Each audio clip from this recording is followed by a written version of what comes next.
Subscribe and download over 1 million code snippet including this tutorial from codegive.com, link in the description below.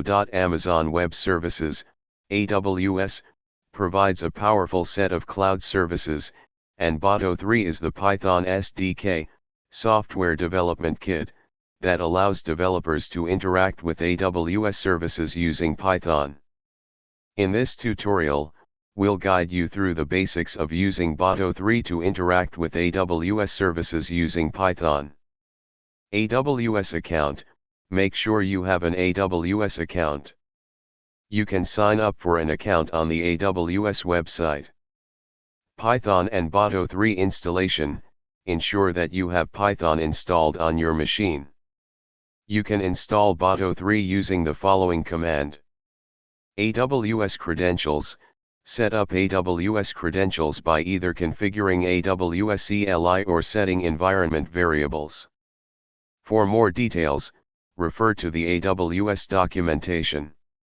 Let's start by connecting to AWS services using Boto3. We'll use the simple storage service, S3, as an example. This code creates an S3 client and lists all available S3 buckets.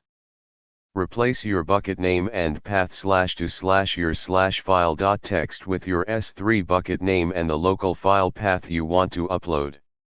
Replace your bucket name and path /to/your/file.txt with your S3 bucket name and the file path you want to download.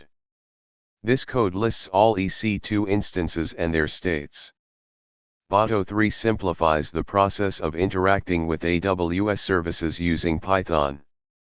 In this tutorial, we covered connecting to AWS, working with S3, uploading and downloading files, and listing EC2 instances.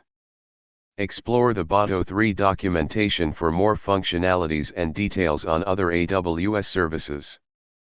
Happy coding! ChatGPT.